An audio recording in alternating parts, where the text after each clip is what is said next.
Esses dias teve reunião de jovens lá em casa na sexta-feira e eu aproveitei o momento para falar com eles de um livro que eu estou lendo, que se chama A Pirâmide da Sabedoria. E esse livro fala da velocidade com que nós estamos vendo as coisas acontecerem, a urgência das coisas. A gente vê uma mensagem hoje, a gente vê um assunto hoje na internet que está bombando, todo mundo falando, todo mundo repostando no Instagram. Aí quando chega durante a semana, já é outro assunto e aquele já ficou para trás. E as coisas estão aceleradas, nós estamos vivendo esse tempo de aceleração. Quanto tem sentido isso? Quanto tem sentido que quanto mais você busca conhecimento, mais chega novidades para você aprender. E isso tem trazido até mesmo uma dificuldade na vida das pessoas. Alguns têm ficado doentes emocionalmente, psicologicamente, com tanta informação. E nós precisamos aprender a nos alimentar daquilo que é posto oferecido a nós. E deixa eu te falar uma coisa. A pastora falou de relembrar muitas vezes o passado. E se há algo na nossa vida como cristão que a gente precisa sempre ver, é aquilo que nos traz esperança. Nesse tempo onde tudo é muito turbulento, a gente precisa parar e voltar o nosso olhar para a palavra, voltar, dobrar os nossos joelhos em oração, porque isso não cai de moda, viu, gente? Nós precisamos continuar orando, jejuando, nós precisamos continuar buscando, porque nós falamos tanto de avivamento, a gente vê no decorrer da história tantos momentos na história de avivamento do amor, avivamento de finanças, avivamento de fé, avivamento de cura. A gente ouve tanto falar de coisas que foram vividas e eu sei, gente, tem 27 anos que eu me converti. Tem 27 anos e eu dou glória a Deus porque foi na minha juventude. Eu sou jovem ainda. Amanhã, quem sabe, né? Velha serei. Mas, sabe, queridos, desde que eu me converti, eu ouço de um avivamento que vai chegar. Eu ouço de um avivamento que vai chegar. E desde que eu me entendi de gente, minha avó falava de uma volta iminente de Jesus. E sabe que isso ainda arde e tem que arder nesse tempo de hoje. Apesar de tantas informações, de tantas distrações, nós precisamos voltar o nosso olhar para a palavra. Porque aqui tem uma notícia, queridos, que não é ultrapassada. Porque aqui tem uma notícia que salva a sua alma. Porque aqui tem uma notícia que é levada a você, a sua casa, a sua vizinhança, que diz, olha, tem cura disponível, tem direção disponível, tem orientação para a reconciliação. Essa palavra que não desatualiza, essa palavra que nos sustenta, essa palavra nos conduzirá ao destino que o Senhor preparou para nós. Amém? Glória a Deus. Eu creio, queridos, que existe um fogo liberado nesse tempo para a igreja. E talvez você esteja pensando, mas pastora, a igreja do Senhor está tão morna ultimamente. Só se for na nossa visão ultrapassada. Porque quando eu olho para a palavra, eu vejo uma unção liberada para nós nesse tempo. E eu quero falar com você essa noite sobre isso. Eu gostaria que você abrisse a sua Bíblia em Joel.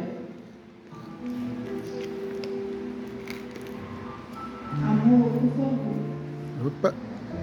Em Joel, no capítulo 1, a palavra de Deus fala sobre um tempo. Deus, através do profeta Joel, ele fala de um tempo de escassez que iria vir sobre a nação de Israel.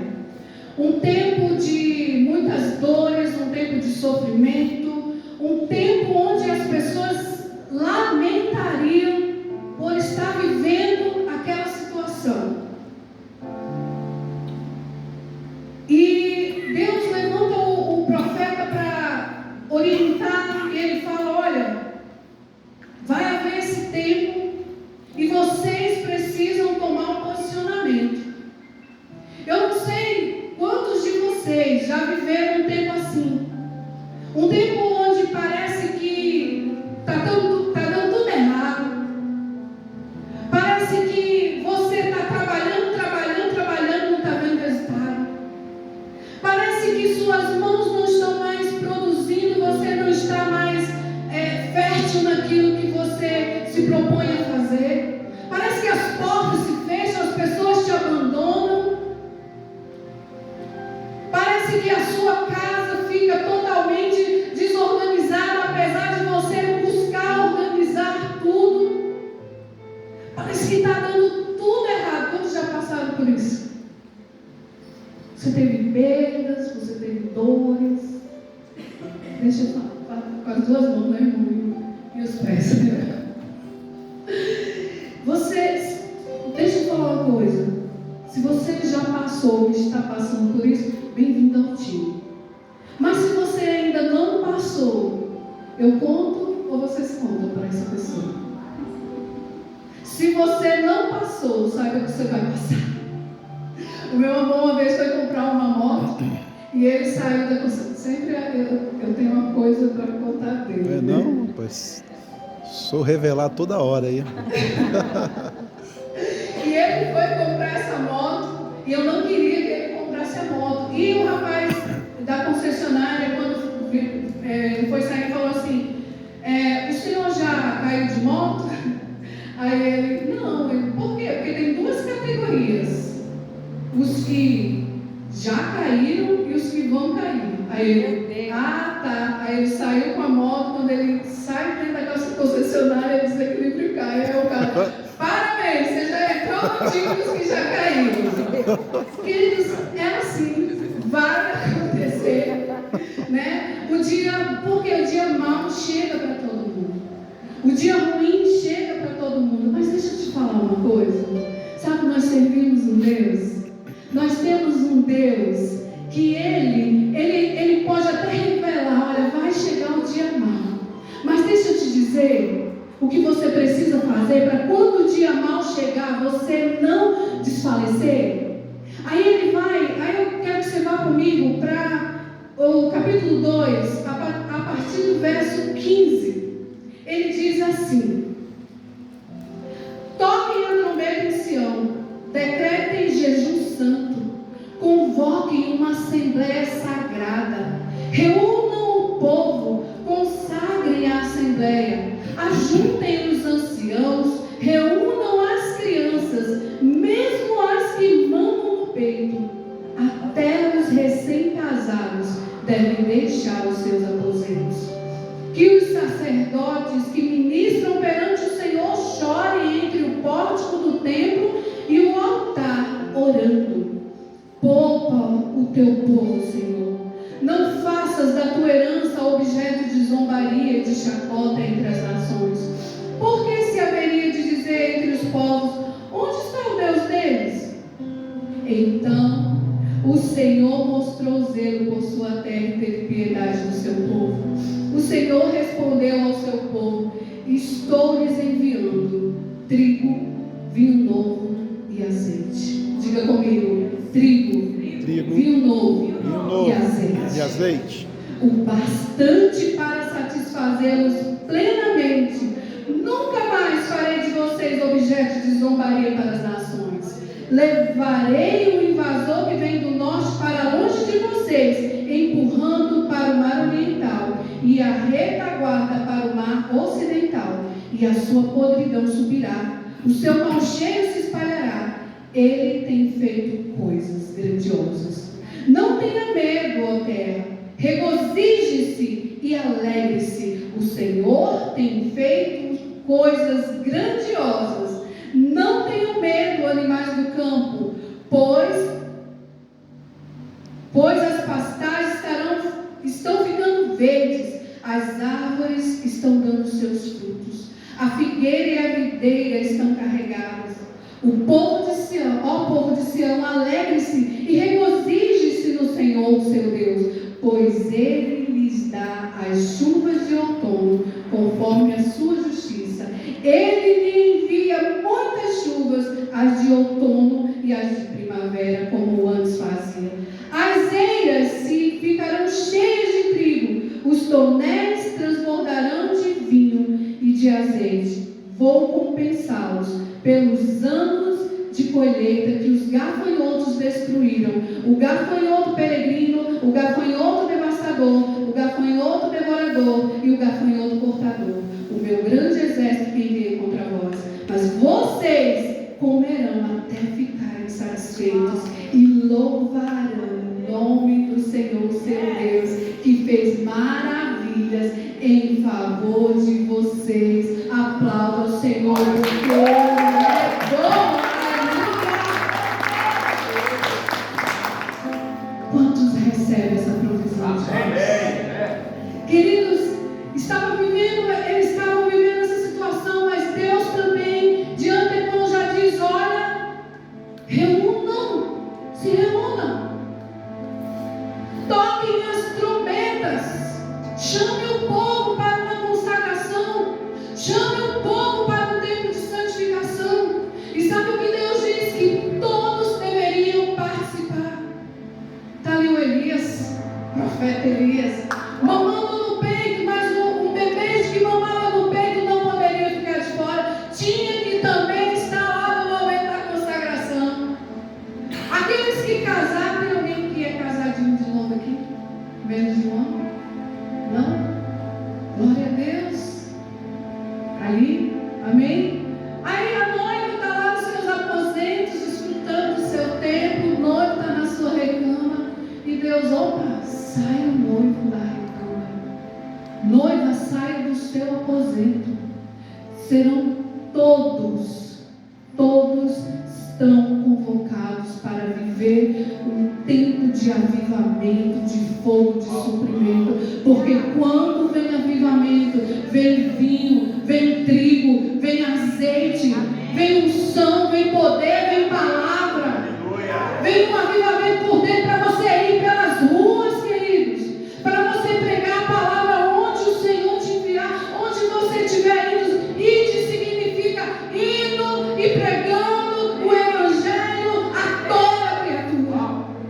Sabe o que acontece, queridos? Deus tem nos dado tantas ferramentas, e hoje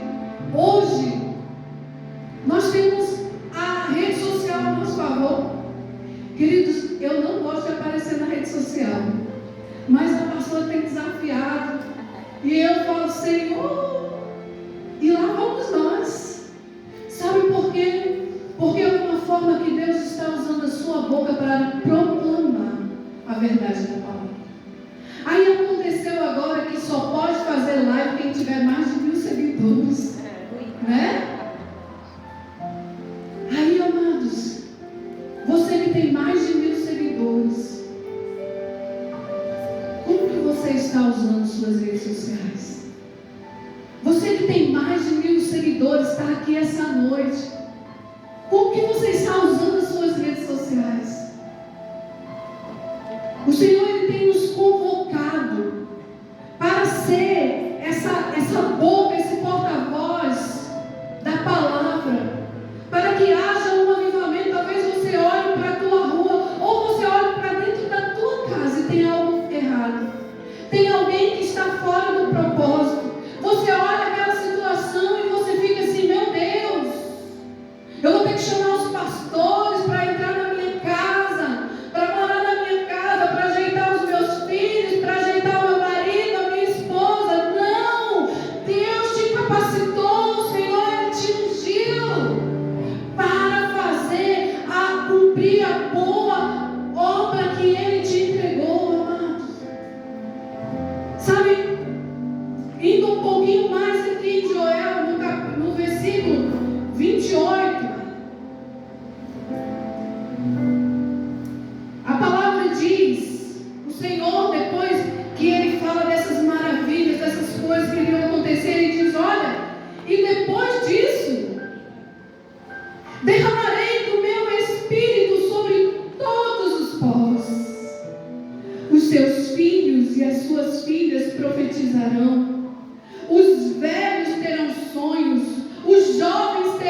servas derramarei do meu espírito naqueles dias. Sabe o que Deus está falando aqui? Que não ficaria velho fora. Ah, mas já está acabando o meu tempo. Não. Os jovens, ele chamaria. As filhas estavam incluídas. Os servos estavam incluídos. Deus chama todos para um propósito específico nesse tempo. Pastor, mas você está na antiga aliança. Sim, então vamos para a nova aliança. Vamos lá. Sabe por quê, queridos? Porque quando eu olho para essa convocação de Deus, eu vejo uma convocação profética. É uma convocação universal, é para todos. Mas eu vejo também algo profético. Que Deus estava falando na antiga aliança, que Ele derramaria do seu Espírito. Era uma promessa. E quando a gente vai para a nova aliança, a gente encontra com João Batista batizando lá o povo. E ele fala, olha, eu batizo com água, mas vem aquele que vai batizar vocês com o Espírito Santo e com fogo. Amém. Quando eu vou para a nova aliança, vai lá Jesus falando, vamos lá em Atos 1, Atos capítulo 1, verso 8. Os discípulos estavam aqui, Jesus já tinha morrido, já havia ressuscitado, e Jesus estava ali junto com os discípulos, andando com eles 40 dias. Estava próximo já ao dia de Pentecostes. E Jesus ali andando com eles, e os discípulos, Pedro pergunta a Jesus, é esse tempo, Jesus, que você vai restaurar o reino? Sabe, nós sempre olhamos para as coisas naturais. Sabe, nós sempre colocamos a responsabilidade das mudanças aqui na terra em instituições, no governo. Mas sabe que Deus nos capacitou com uma autoridade do alto. Sabe onde você está sentado, querido? Muitas vezes você olha assim, nossa, mas a minha rua, a rua esburacada. Nossa, mas a criminalidade está aumentando. O que nós estamos fazendo? Nós que somos os representantes do reino de Deus, o que nós estamos fazendo para melhorar? Nossa, mas a minha igreja isso, minha igreja aquilo. O que você está fazendo para melhorar? Não, mas a minha família, não, a família da pastora, eu queria ter uma família igual a da pastora. Ei, o que você está fazendo pela tua família? Nossa, mas é tanta excelência que falam e fazem na igreja, e na minha vida não é assim. O que você está fazendo? Ou melhor, o que você está deixando de fazer que você não está vivendo? Deixa eu te falar, eu já falei isso aqui várias vezes. A nossa vida aqui na terra, ela é regida pelo Espírito. Amém. Amém. Glória a Deus. A palavra de Deus diz que nós estamos assentados com Cristo nas regiões celestiais. Espiritualmente, querido, você está num lugar muito acima de principados e potestades. E é de lá que você recebe a direção para cumprir o propósito de Deus. Então essa convocação de Deus, ela era uma convocação profética. Esse Espírito que ele estava dizendo que iria ser derramado era o Espírito Santo. Porque na antiga aliança o Espírito Santo ele só vinha sobre reis, profetas e sacerdotes, ou sobre alguém que Deus levantasse para uma obra específica. Mas na nova aliança, a palavra de Deus diz que o Espírito Santo ele veio. E o Espírito Santo ele não veio para ficar somente sobre, para te capacitar, mas ele veio para habitar dentro de nós. Amém. Você tem o Espírito Santo dentro de você. Nós temos o Espírito Santo. E aqui Jesus falando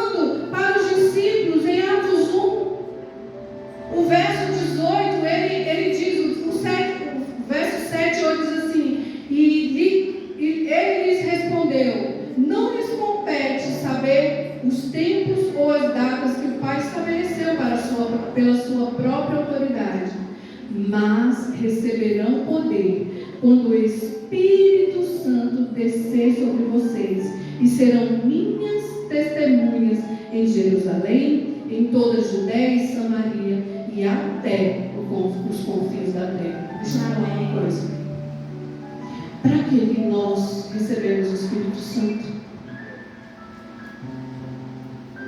Para sermos testemunhas de Cristo.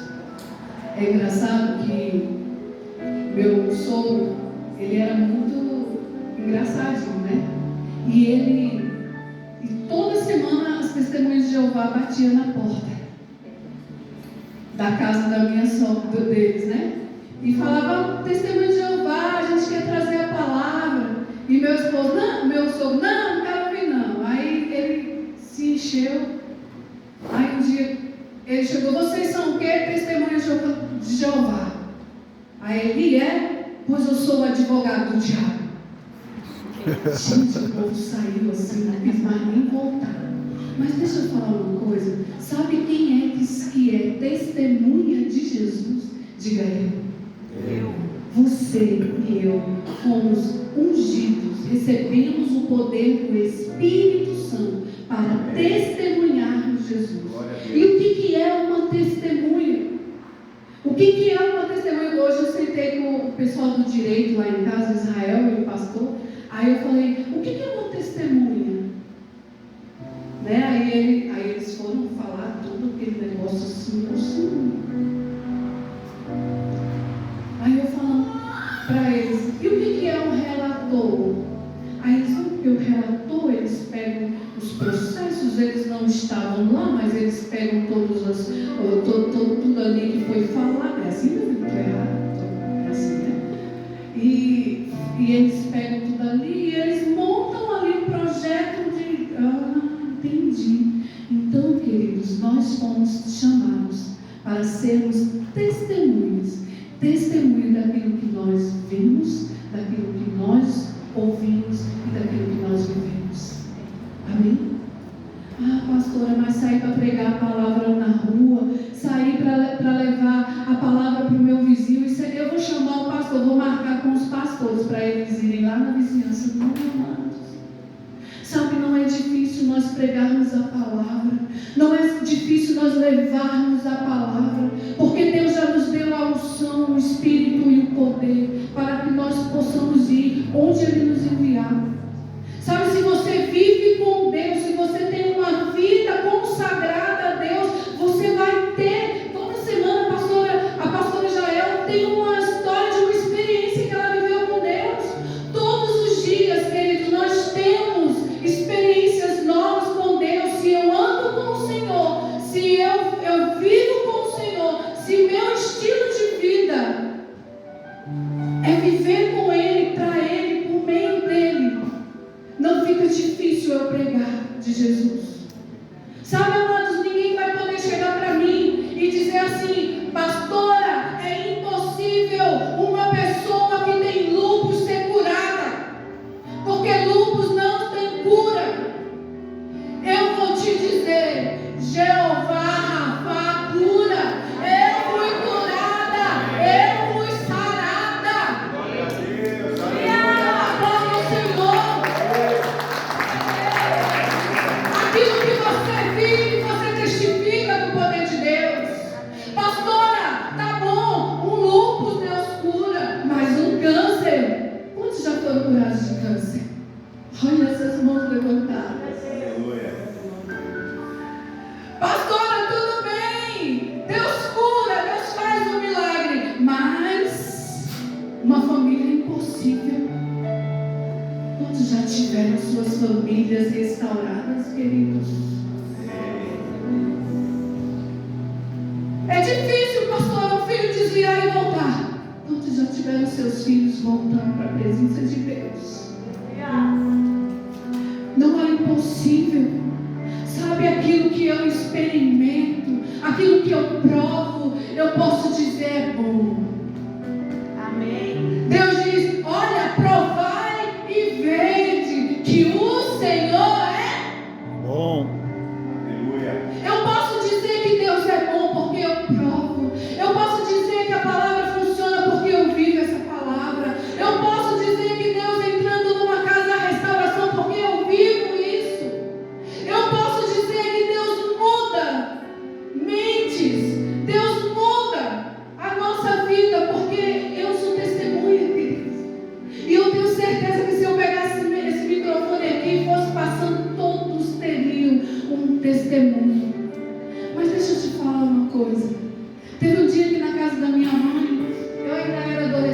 não tem muito tempo, né? E a gente estava ali. Minha mãe, eu não conhecia Jesus, minha família também não. Minha mãe ia lá nos lugares lá, e porque ela achava que para conquistar meu pai ela tinha que fazer algumas obras. E a entidade falou para minha mãe: olha, você coloca lá no quarto uma vela vermelha de tantos dias e não sei o que, não sei o que. Minha mãe, para economizar, colocou uma vela branca, que ela não gostava de vermelho. E ela foi e colocou essa vela lá. E minha irmã, aí tinha um bebezinho de um vizinho que a gente estava ajudando, e esse bebê era recém-nascido. E esse bebê estava em cima da cama, e a minha irmã, ela era tão doida por criança, e onde tinha uma criança, ela queria estar junto. Aí lá no Nordeste, todo quarto tem uma rede. E ela foi, e o bebê estava na cama, ela armou a rede em cima e deitou. Queridos, a vela era dessa grossura, não tinha condições daquela vela virar. A janela estava fechada, não tinha vento. E, de repente, todo mundo dentro de casa, e os vizinhos na rua vendo a fumaça saindo pelas frestas da janela, os vizinhos lá na porta batendo palma: Dona Rosa, sua casa está pegando fogo. E minha mãe não. E a gente estava todo mundo dentro de casa, ninguém sentia cheiro de fumaça. E dentro do quarto, a chama já estava no teto. E minha irmã estava dormindo e não acordava. Meu pai, quando abriu a porta, o fogo estava se alastrando pelo quarto. E alguém foi, pegou o recém-nascido, e meu pai tentando tirar minha irmã de dentro da rede, quando ela parecia gato. Quanto mais ele tentava tirar, mais ela se enrolava na rede. E quando ele tirou, a rede caiu e veio todo mundo já com pano cheio de água e batendo ali, conseguiu conter o fogo. Mas sabe que foi tão rápido? Sabe, querido, se um fogo dentro de um ambiente, ele consegue consumir de uma forma tão grande. Mas sabe que o fogo, ele não consegue ficar só nas quatro paredes, ele tem que se expandir. Se ele encontrar uma brecha, ele tem que expandir. Deixa eu falar uma coisa para vocês: existe um fogo na nossa vida, e existe uma chamada para nós, existe uma convocação para as nossas vidas, onde Deus está dizendo: não é somente dentro das quatro paredes, não é somente dentro da igreja. Ide por todo mundo e pregar o evangelho a toda criatura. Quem crê, for batizado, será salvo, mas quem não crê, já está condenado. Aleluia. Queridos, a responsabilidade é nossa, de sermos representantes de Deus nessa terra. O que está acontecendo que nós estamos ficando tão apáticos? O que está acontecendo nesse tempo? Deus está dizendo: é necessário uma convocação. A igreja precisa se levantar, precisa despertar. Sabe, depois de Atos 1:8, quando vem Atos 2, lá em Atos 2, é um texto bem conhecido, o verso 1 diz assim: chegando o dia de Pentecostes, estavam todos, digam todos, reunidos num só lugar. De repente veio do céu um som como de um vento forte e encheu toda a casa na qual estavam assentados. E viram que pareciam línguas de fogo que se separavam e pousavam sobre cada um deles. Diga todos. Todos ficaram cheios do Espírito Santo e começaram a falar em outras línguas, conforme o Espírito os capacitava. O Espírito Santo, ele vem para nos capacitar, para cumprir a obra que Deus nos delegou. Sabe o que aconteceu, queridos, depois daqui? Ficou tudo bom. Nossa, o Espírito Santo veio, Jesus habitava dentro deles. Eles tinham o Espírito, eles tinham a palavra.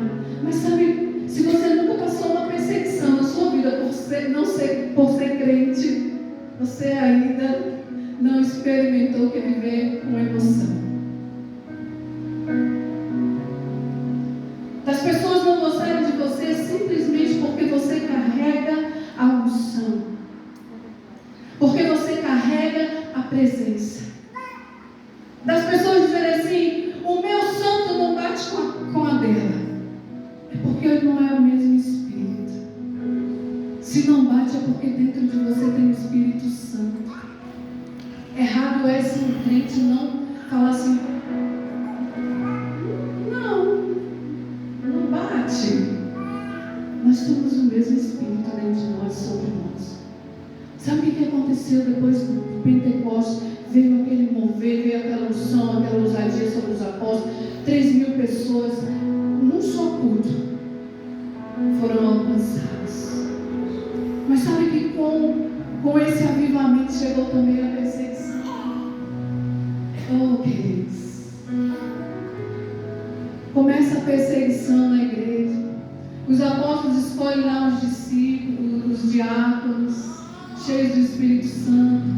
Aí chega Estevão e começa a pregar na unção, no poder, e começa a pregar a palavra com liberalidade. Mas liberalidade, porque de repente começa a se levantar, e aquelas pessoas que estavam ouvindo ali se levantam para perseguir, e Estevão é morto a pedrada.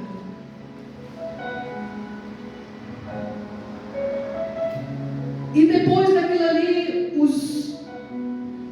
os discípulos, não os apóstolos, os discípulos começam a ser dispersos. Diga disperso. Disperso não significa desviados. Eles foram dispersos. Eles começaram a sair. Sabe por quê, amados? Porque Jesus tinha falado algo. Jesus tinha falado, olha, vocês vão ficar em Jerusalém até que do alto vocês sejam revestidos de poder. Aí quando o Espírito Santo vier, vocês vão levar a palavra em Jerusalém, na Judéia, em Samaria, e aí até os confins da terra.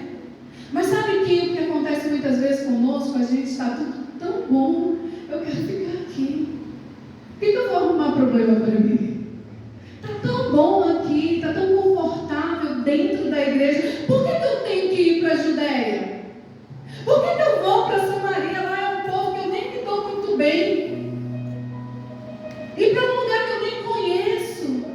Sabe, amados, Deus chamou aquele povo e falou, olha, eu poderia mudar o mundo sozinho. Poderia ou não poderia?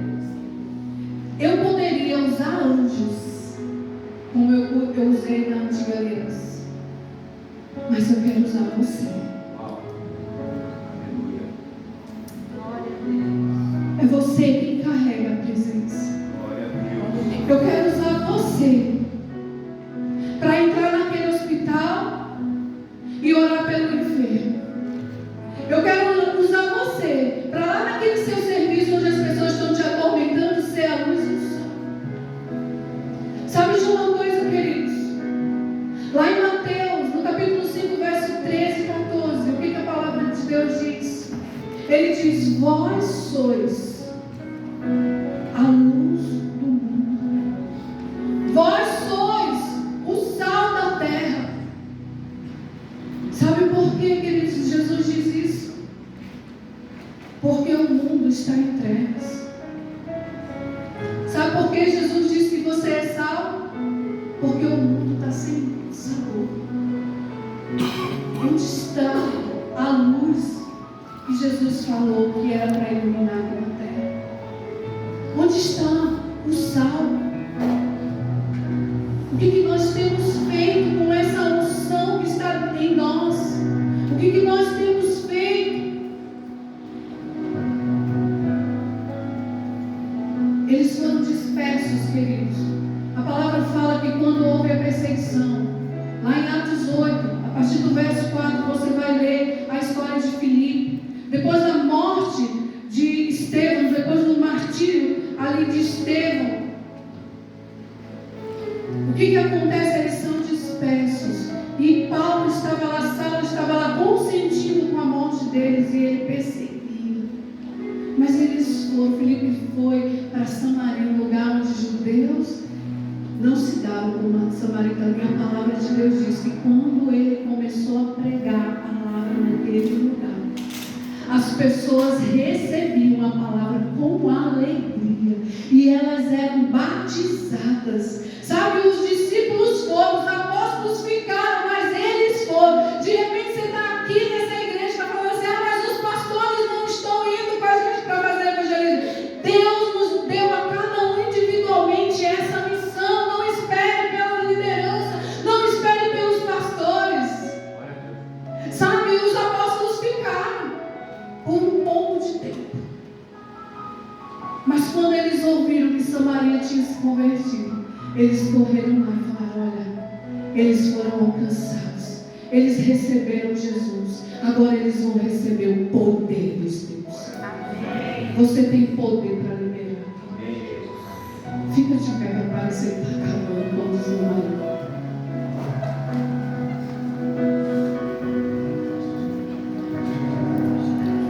Na vida cristã, nós também vamos enfrentar dispersões. Talvez sejam perdas, sejam mudanças, sabe? Coisas que vão vir e tentam nos abalar. Às vezes é uma crise na família, uma crise financeira, ou nos negócios, ou no ministério. Mas Deus, Ele transforma o caos em oportunidade. A perseguição nessa época não parou a igreja.